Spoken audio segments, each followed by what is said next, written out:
Powder mixing ಯಂತ್ರಕ್ಕೆ ಸಿಲುಕಿ ಕಾರ್ಮಿಕ ಮೃತಪಟ್ಟಿರುವ ಘಟನೆ ಬೆಂಗಳೂರಿನ ಬಾಗಲಗುಂಟೆಯಲ್ಲಿ ನಡೆದಿದೆ. ಯಂತ್ರಕ್ಕೆ ಸಿಲುಕಿ ಬಿಹಾರ ಮೂಲದ ರಾಜು ಪಾಸ್ವಾನ್ ಮೃತ ಯುವಕ ಅಂತ ಗುರುತಿಸಲಾಗಿದೆ. ಸಂತೋಷ್ ಎಂಬುವವರಿಗೆ ಸೇರಿದ ಕಂಪನಿಯಲ್ಲಿ ಅವಘಡ ಸಂಭವಿಸಿದ್ದು ಮರಣೋತ್ತರ ಪರೀಕ್ಷೆಗಾಗಿ ಮೃತದೇಹ ವಿಕ್ಟೋರಿಯಾ ಆಸ್ಪತ್ರೆಗೆ ರವಾನಿಸಲಾಗಿದೆ. ಘಟನೆಗೆ ಸಂಬಂಧಪಟ್ಟಂತೆ ಬಾಗಲಗುಂಟೆ ಪೊಲೀಸ್ ಠಾಣೆಯಲ್ಲಿ ಪ್ರಕರಣ ದಾಖಲಾಗಿದೆ.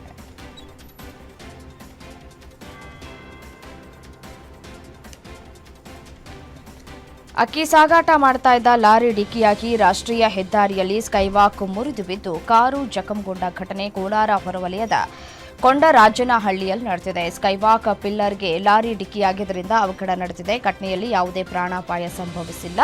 ಸ್ಥಳಕ್ಕೆ ಕೋಲಾರ ಗ್ರಾಮಾಂತರ ಠಾಣಾ ಪೊಲೀಸರು ಹಾಗೂ ಅಗ್ನಿಶಾಮಕ ಸಿಬ್ಬಂದಿ ತೆರಳಿ ಸ್ಕೈವಾಕ್ ತೆರವು ಕಾರ್ಯಾಚರಣೆಯನ್ನು ನಡೆಸಿದರು.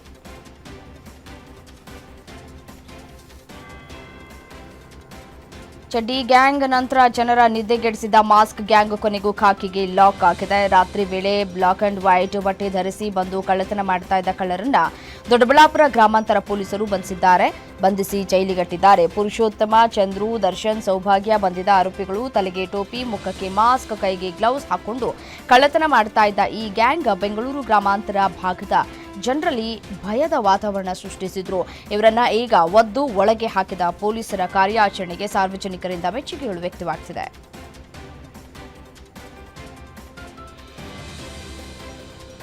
ಮೀನು ಹಿಡಿಯುವ ವೇಳೆ ತೆಪ್ಪ ಮಗುಚಿ ಇಬ್ಬರು ದಾರುಣವಾಗಿ ಸಾವನ್ನಪ್ಪಿರುವ ಘಟನೆ ಬೆಂಗಳೂರಿನ ಹೆಸರುಘಟ್ಟ ಕೆರೆಯಲ್ಲಿ ನಡೆದಿದೆ. 25 ವರ್ಷದ ಅನಂತಕುಮಾರ್, 35 ವರ್ಷದ ಆನಂದ್ ಮೃತ ದುರ್ದೈವಿಗಳು. ಜೋರಾದ ಗಾಳಿಗೆ ದೋಣಿ ಮಗುಚಿ ಅನಾಹುತ ಸಂಭವಿಸಿದೆ ಎನ್ನಲಾಗ್ತಾ ಇದೆ. ಸೋಲ್ದೇವನಹಳ್ಳಿ ಪೊಲೀಸ್ ಠಾಣೆಯಲ್ಲಿ ಪ್ರಕರಣ ದಾಖಲಾಗಿದೆ.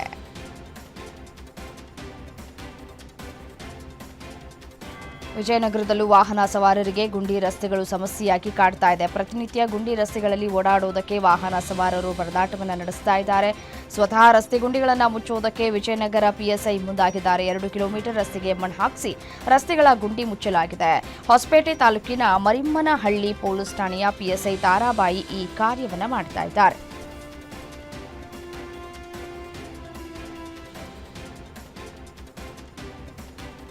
ಪ್ರಧಾನಿ ನರೇಂದ್ರ ಮೋದಿ ತಮ್ಮ ಮಾಸಿಕ ರೇಡಿಯೋ ಕಾರ್ಯಕ್ರಮ ಮನ್ ಕಿ ಬಾತ್ನ 126ನೇ ಸಂಚಿಕೆಯಲ್ಲಿ ಭಾಷಣವನ್ನು ಮಾಡಿದ್ರು. ದಿವಂಗತ ಎಸ್ಎಲ್ ಭೈರಪ್ಪನವರ ಕುರಿತು ಮಾತನಾಡಿದ್ದಾರೆ. ಸಾಹಿತ್ಯ ಕ್ಷೇತ್ರಕ್ಕೆ ಭೈರಪ್ಪನವರ ಕೊಡುಗೆ ಅಪಾರ. ನಾವಿಂದು ಅವರನ್ನು ಕಳೆದುಕೊಂಡಿದ್ದೇವೆ. ಅವರ ಜೊತೆ ನನಗೆ ಅಪಾರ ಒಡನಾಟವಿತ್ತು. ಕೆಲವು ವಿಷಯಗಳ ಕುರಿತು ನಾನು ಅವರೊಂದಿಗೆ ಚರ್ಚೆಯನ್ನು ನಡೆಸಿದೆ ಅಂತ ಮೋದಿ ಹೇಳಿ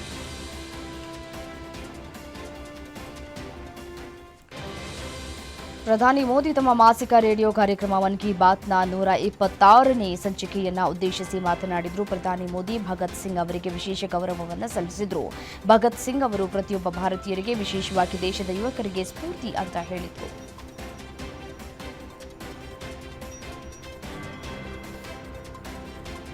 ಮನ್ ಕಿ ಬಾತ್ನಲ್ಲಿ ಮಾತನಾಡಿದ ಪ್ರಧಾನಿ ಮೋದಿ ಛತ್ ಪೂಜೆಯನ್ನ ಯುನೆಸ್ಕೋದ ಅಮೂರ್ತ ಸಾಂಸ್ಕೃತಿಕ ಪರಂಪರೆಯ ಪಟ್ಟಿಯಲ್ಲಿ ಸೇರಿಸುವುದಕ್ಕೆ ಭಾರತ ಸರ್ಕಾರ ಕೆಲಸ ಮಾಡ್ತಾ ಇದೆ. ಛತ್ ಪೂಜೆ ಸೂರ್ಯ ದೇವರಿಗೆ ಸಮರ್ಪಿತವಾಗಿದೆ.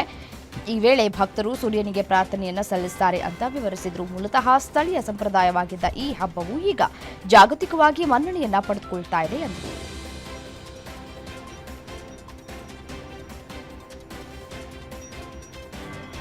ನೂತನ ಉಪರಾಷ್ಟ್ರಪತಿಯಾಗಿ ಇತ್ತೀಚೆಗೆ ಅಧಿಕಾರ ಸ್ವೀಕರಿಸಿದ ಸಿಪಿ ರಾಧಾಕೃಷ್ಣನ್ ಅವರನ್ನು ಪ್ರಧಾನಿ ಮೋದಿ ಭೇಟಿಯಾಗಿದ್ದಾರೆ. ದೆಹಲಿಯಲ್ಲಿರುವ ಉಪರಾಷ್ಟ್ರಪತಿಗಳ ನಿವಾಸಕ್ಕೆ ತೆರಳಿ ಭೇಟಿಯನ್ನ ಮಾಡಿದ್ರು. ಈ ವೇಳೆ ಹಲವಾರು ವಿಷಯಗಳ ಬಗ್ಗೆ ಅವರೊಂದಿಗೆ ಕೂಲಂಕುಷವಾಗಿ ಚರ್ಚೆಯನ್ನ ನಡೆಸಿದೆ ಅಂತ ಅವರು ಎಕ್ಸ್ನಲ್ಲಿ ಪೋಸ್ಟ್ ಮಾಡಿದ್ದಾರೆ.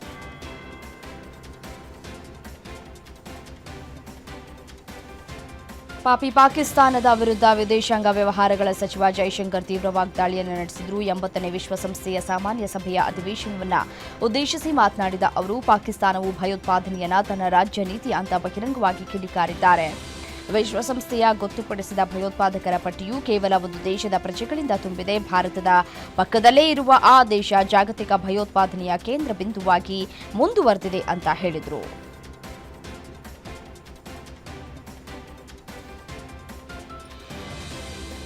ಬಿಜೆಪಿ ಮತ್ತು ಆರ್ಎಸ್ಎಸ್ ಲಡಾಖ್ನ ಜನ ಸಂಸ್ಕೃತಿ ಮತ್ತು ಸಂಪ್ರದಾಯಗಳ ಮೇಲೆ ದಾಳಿ ಮಾಡ್ತಿವೆ ಅಂತ ಸಂಸದ ರಾಹುಲ್ ಗಾಂಧಿ ಆರೋಪಿಸಿದ್ದಾರೆ.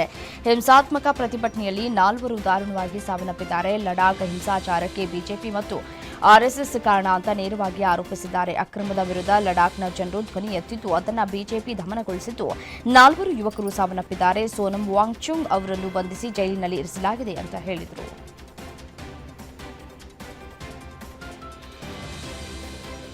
ಲಡಾಖ್ ಕೇಂದ್ರಾಡಳಿತ ಪ್ರದೇಶಕ್ಕೆ ರಾಜ್ಯ ಸ್ಥಾನಮಾನ ನೀಡುವಂತೆ ಒತ್ತಾಯಿಸಿ ಉಪವಾಸ ಸತ್ಯಾಗ್ರಹದ ನೇತೃತ್ವ ವಹಿಸಿ ಜೈಲು ಸೇರಿರುವ ಸೋನಂ ವಾಂಗ್ಚುಂಗ್ ಪಾಕಿಸ್ತಾನದೊಂದಿಗೆ ನಂಟು ಹೊಂದಿದ್ದಾರೆ ಎಂಬ ಆರೋಪವನ್ನು ಪತ್ನಿ ಗೀತಾಂಜಲಿ ತಳ್ಳಿಹಾಕಿದ್ದಾರೆ. ವಾಂಗ್ಚುಂಗ್ ಅತ್ಯಂತ ಗಾಂಧಿವಾದಿ ರೀತಿಯಲ್ಲಿ ಪ್ರತಿಭಟಿಸ್ತಾ ಇದ್ದಾರೆ. ಸೇನೆಗೆ ಸೆಲ್ಟರ್ ನಿರ್ಮಿಸಿ ಚೀನಾ ವಸ್ತುಗಳನ್ನು ಬಹಿಷ್ಕರಿಸಿದ ಆತ ಹೇಗೆ ದೇಶ ವಿರೋಧಿಯಾಗ್ತಾನೆ ಅಂತ ಹೇಳಿದ್ದಾರೆ.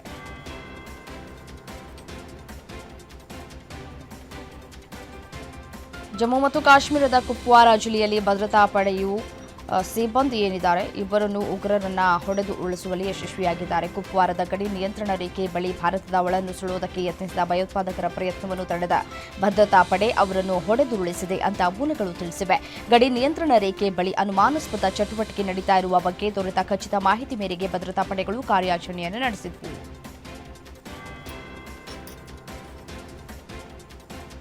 ತಮಿಳುನಾಡಿನ ಕರೂರಿನಲ್ಲಿ ಭೀಕರ ಕಾಲ್ತುಳಿತ ಪ್ರಕರಣ.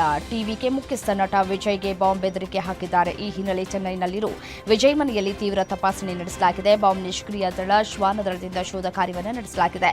ಪ್ರಕರಣ ದಾಖಲಿಸಿಕೊಂಡ ಪೊಲೀಸರು ತನಿಖೆಯನ್ನು ನಡೆಸುತ್ತಿದ್ದಾರೆ.